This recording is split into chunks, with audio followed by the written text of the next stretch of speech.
Fala galera, eu sou o Kaique e hoje eu tenho um convidado muito especial, mais um Brasil, que o papo não é sobre Rússia hoje. A gente vai trocar umas ideias sobre o Canadá, que é um país que eu sempre tive uma visão muito boa, porém vaga também, porque não tem tanto conteúdo, a gente não vê tanto conteúdo do Canadá como vê de alguns outros países, como Estados Unidos e Inglaterra, por exemplo. E eu vou chamar ele agora. Oi, meu querido, tudo bom? Se apresenta aí pro pessoal, fala seu nome, qual é o local aí no Canadá que você mora? Bom, meu nome é Cleuber e atualmente eu moro em Calgary, na província de Alberta. E como você foi parar no Canadá? Como é que águas se levaram até aí? Rapaz, essa é uma história interessante. Eu trabalhava com gestão de projetos no Brasil e, e eu trabalhava dentro da Petrobras. Por incrível que pareça, a gente sofria. Eu quase sofri bullying lá, porque eu tinha uma visão política um tanto diferente. E, e aconteceu que eu trabalhava na Petrobras desde 2007 e uma série de fatores foram acumulando, pressões de todos os lados. E em 2010, novembro de 2010, eu tive um burnout. Eu cansei da minha vida no Brasil, né? Cansei de tudo. E, e eu virei para minha esposa e falei, Cris, vamos para o Canadá? Naquela época, eu tinha uma irmã que morava no Canadá, né? Eu tenho uma irmã que mora aqui. E passou pela minha cabeça assim, vamos tentar ir para fora do Brasil, vamos para o Canadá. E eu falei com a Cris e ela pensou, bom, ele está cansado, está estressado, deixa eu falar para ele que vamos, e daqui a um mês ele esquece e a gente volta ao normal, né? Só que ela se enganou, porque depois que ela disse sim, aí eu comecei a pesquisar que nem um doido. Um mês depois, a gente já estava matriculado numa escola de idiomas para aprender o francês. Hum. E depois disso é história, né? Estamos aqui. No caso, a cidade que você está, ela fala francês, porque é inglês e francês, né? A língua no Canadá, Isso, as línguas. isso. Não, na verdade, não. O que aconteceu no meio do caminho foi que eu falava inglês, já estudava inglês há algum tempo, mas Uhum. a minha esposa não falava. Ela teve um trauma por causa de um professor na quinta série e ela já tinha tentado aprender inglês, já tinha buscado aprender o inglês, mas não conseguia, não entrava na cabeça Uhum. dela o inglês. E um dia eu pensando, né, como fazer, eu pensei, vamos fazer o seguinte, vamos estudar inglês, porque isso vai nos trazer mais pontos no processo de imigração. E eu sei, a ciência já mostrou isso, que se você aprende um segundo idioma, o terceiro que você aprende é mais fácil, você Uhum. assimila mais rápido. E aí eu falei para ela, falei assim, Cris, vamos fazer o seguinte, vamos estudar francês, que aí passa a ser seu segundo idioma, para mim passa a ser o terceiro, e depois você aprende o inglês, né? E aí nós fomos para uma escola perto de casa, lá em Curitiba, nós morávamos em Curitiba, e a escola, na verdade, ela é uma fachada, ela é uma agência de exportar gente para o Quebec. O dono, ele é um canadense, e então todo mês ele fazia, 2 vezes por mês, ele fazia uma palestra para apresentar o Quebec para os alunos, né, e para a comunidade. Uhum. Então ele promovia o Quebec, mostrava fotos e mais fotos, dava dados econômicos e tal. E nisso nós nos apaixonamos pelo Quebec. A minha irmã morava numa província anglófona, na província de Manitoba, mas nós nos apaixonamos pelo Quebec. Aí a Cris falou: Olha, eu não vou mudar para o Canadá antes de ir lá. Eu não vou mudar para um lugar que eu só conheço por foto, por cartão postal. Aí em 2012 nós viemos, né? E aí sim, aí que nós ficamos doidos de vez, né, de morar no Quebec. Só que nós aplicamos e o Canadá ele é um país que tem processos de imigração já bem definidos, né? E ele segue à risca. Ele não dá jeitinhos, não Uhum. tem como você burlar o sistema. Existem os caminhos oficiais. Se você preencher os requisitos desses caminhos oficiais, você vem. Se não, não vem, não adianta. E o que aconteceu foi que, no processo oficial, na, na, no critério de imigração, dizia assim: se você tem mais de um ano de formado, você tem que apresentar, aliás, mais de 5 anos de formado, você tem que comprovar pelo menos um ano de experiência na área de formação. E eu sou formado em ciência da computação, mas Uhum. eu nunca trabalhei com informática. Eu, Eita. eu, eu nunca trabalhei. Eu trabalhava com gestão de projetos na área de construção civil. E aí, é, nós pusemos nossos documentos, acho que no dia 7 de agosto, e quando foi 19 de setembro, eu acho, nós recebemos de volta todo o pacote de documentos e o carimbão em cima dizendo negado. E nós vimos o oficial da imigração até devolver o checklist dele, que ele fez, né? E ele foi ticando. É, estado civil, casado, tá, idade, fala francês, fala e tal. Quando chegou no critério, um ano de experiência na área de formação que eu não tinha, que eu não comprovei, né? Ele parou ali, não ticou e devolveu o processo. Ele nem viu, né, que eu tinha uma certificação internacional de gerência de projetos, que é o PMP, que tendo experiência ou não, me capacitava, me credenciava a trabalhar com informática do mesmo jeito, Uhum. né? Mas ele negou. E aí, nisso, nós fizemos toda uma preparação para imigrar para o Quebec, para uma das províncias francófonas, e fomos negados. E nisso nós tivemos que replanejar, refocar o nosso plano para uma província anglófona. Aí voltamos de novo, né, fomos novamente estudar o inglês. Eu fui aperfeiçoar e a Cris foi tentar dessa vez, né, destravar o inglês na cabeça dela. E acabamos que aplicamos para Manitoba, que tinha um processo na época que considerava, se você tivesse familiares ou até mesmo amigos que pudessem te dar apoio na imigração, você ganhava pontos por isso, né? E aí, quando nós aplicamos para Manitoba, um mês depois, nós fomos aprovados e recebemos o convite para ir para Manitoba, né? E com esse convite aí você aplica para o visto federal, né? Porque quem te dá visto de entrada no país é o governo federal, não é o governo Uhum. provincial, né? Só que a província diz para o governo federal: olha, eu escolhi essa pessoa aqui, né? Eu estou disposto a receber essa pessoa. E aí ele dá o visto e você vem para a província. Nossa, interessante. Muito interessante. E a adaptação, como foi depois que vocês chegaram aí? Foi um processo longo? Foi meio complicado no início? O que é que você acha que foi mais difícil de se adaptar? Ou foi de boa para vocês dois? Olha, foi, foi para mim foi tudo muito bem e para minha esposa foi tudo muito ruim, porque é o seguinte, como eu lá no Brasil, eu já tinha desligado, cortado os meus laços emocionalmente, né, Uhum. com o Brasil. Quando nós recebemos o visto, o nosso visto de imigração, nós recebemos em julho e já havíamos programado que nós deixaríamos o Brasil no final de setembro. Uhum.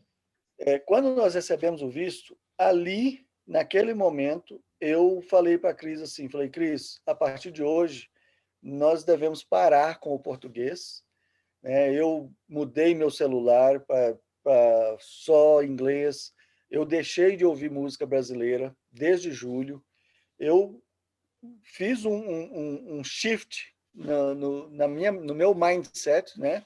para começar a pensar em inglês e tal. Nesse meio tempo, eu fui perguntando à minha irmã, né, como que era aqui e tal, isso e aquilo.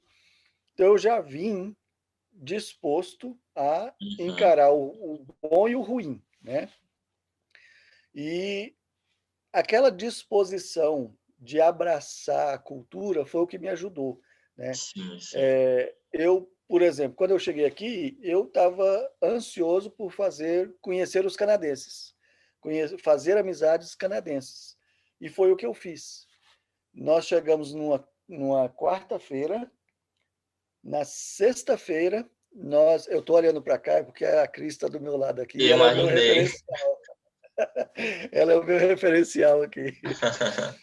Nós chegamos na quarta, na sexta-feira eu já estava numa reunião de uma organização que apoia estudantes internacionais. Inclusive, eu virei mais tarde voluntário dessa organização, né?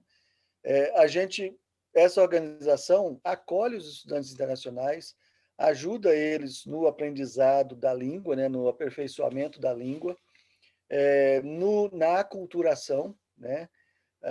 A gente trabalha fatos, por exemplo, feriados. A gente explica por que desse feriado, por que se comemora feriado desse jeito e tal, isso aqui. Então, a gente faz isso com os estudantes internacionais.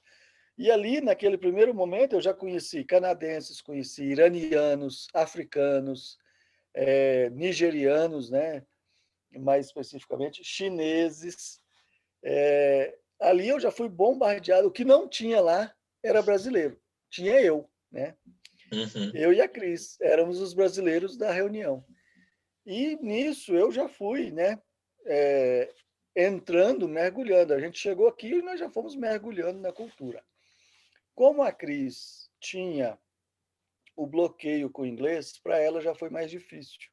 Ela não conseguia chegar e falar com as pessoas. Ela sabia falar o oi, como é que vai, tudo bem, prazer em te conhecer. Ela sabia isso, mas não saía. Ela não conseguia. O que aconteceu com ela foi o seguinte: lá na quinta série, o professor ridicularizava os alunos que erravam. E Ixi. ela é perfeccionista. Então, mesmo sabendo falar, ela não falava porque ela tinha medo de fazer alguma coisa errada. Então, ela foi se retraindo. E eu, não, eu fui me expandindo. Eu falava errado? Nossa, você não imagina como eu falava errado. É, nós, eu descobri que isso é muito comum, né, das pessoas que lá no Sim. Brasil falam inglês, quando pisam em terras anglófonas, sentem o baque que não é exatamente aquele inglês que a gente Uhum. aprendeu lá no Brasil, né? E então, assim, para mim, Kaique, não foi difícil porque eu já deixei o Brasil no aeroporto. Lá no aeroporto, eu já deixei o Brasil para trás. É, eu quero deixar bem claro para as pessoas, eu não deixei de ser brasileiro, eu estou vestido da bandeira hoje, né? Não foi por acaso que eu peguei essa camiseta. Eu amo o Brasil, amo os meus amigos que deixamos para trás, a nossa família que nós deixamos para trás. Só que eu vim de lá para dar certo, né? Eu Sim. e a Cris conversando lá no Brasil um dia, porque a Cris era servidora pública, ela na cabeça dela, ela precisa de estabilidade. Então, ela era servidora pública, para ela estava bom, né? E aí, um dia, planejando a vinda, ela falou: Olha, eu tenho licenças prêmios, eu posso tirar essas licenças prêmio e a gente pode ficar um tempo no Canadá. Se der errado, a gente volta. Eu falei: Tudo bem, esse é um bom plano, né? E aí eu falei para ela assim: Mas quando que você acha que você pode falar assim, deu errado, vamos embora, vamos voltar para trás? Porque não é 6 meses. Uma imigração, quando você, né, você fez as malas, você vendeu o que você tinha no Brasil e tal, você não pode vir, passar 6 meses aqui e depois Uhum. falar assim, não deu certo, tentamos, vamos embora.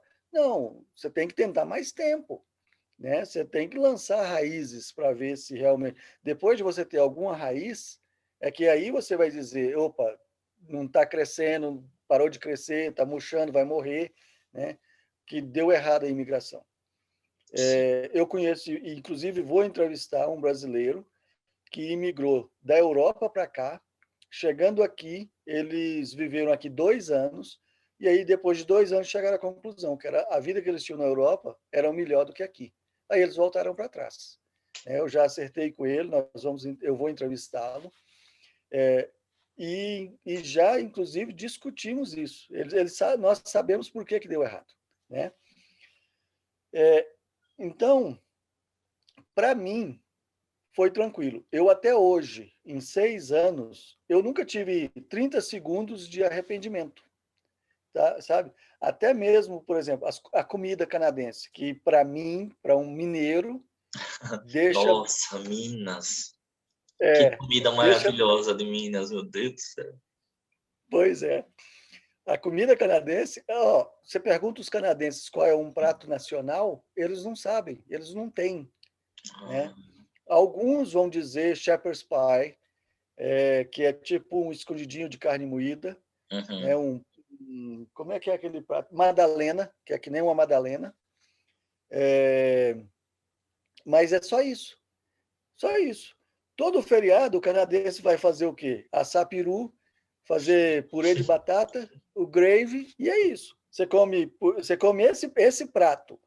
Você come no dia de ação de graças, no Natal, na Páscoa. Você come sempre. Toda vez que tem um feriado aqui, você come isso.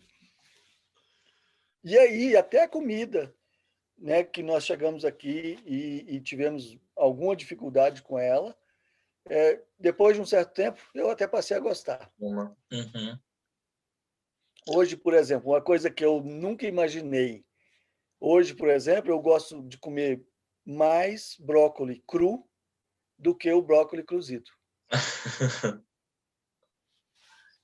Mudanças. Não, ó, você falou uma coisa, entrou num ponto que as pessoas no Brasil, de vez em quando eu recebo uns comentários assim, não sei como você mora num país desse, não sei como você mora na Rússia, a Rússia é ruim. Aí eu pergunto para a pessoa primeiro, o que é que ela sabe da Rússia?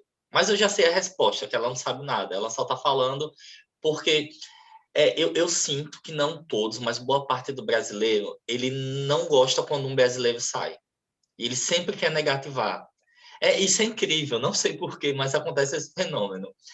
E parte disso é medo, medo de dar certo. Muitos têm vontade, mas não têm coragem. Aí lança essas coisas aí em quem vai. Mas o que você falou é fundamental. Quando a gente sai do Brasil, primeiro a gente descobre que, igual que nosso país, a gente descobre que o Brasil é muito melhor do que o que a gente pensa quando vive lá. Eu comecei a dar mais valor para o Brasil depois que eu saí dele.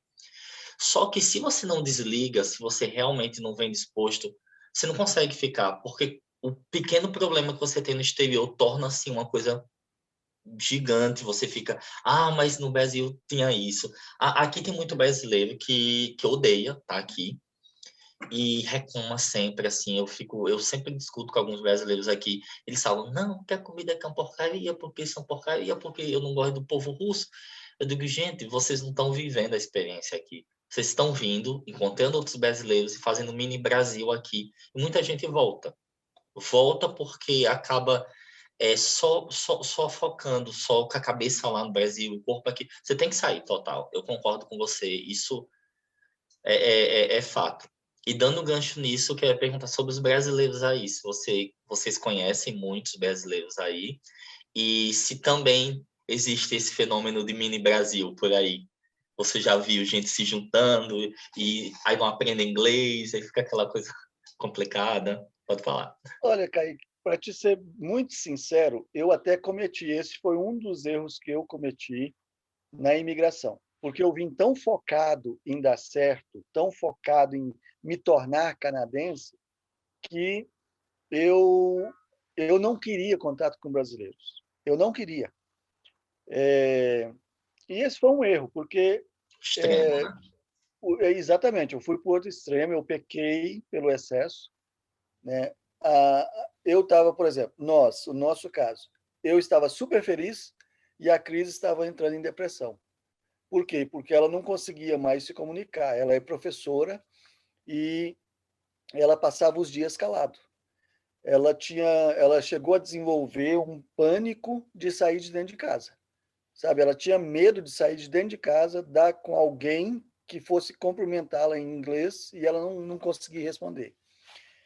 E, e nisso, então, a gente precisava, sim, né, ter um contato social com pessoas que ela pudesse conversar.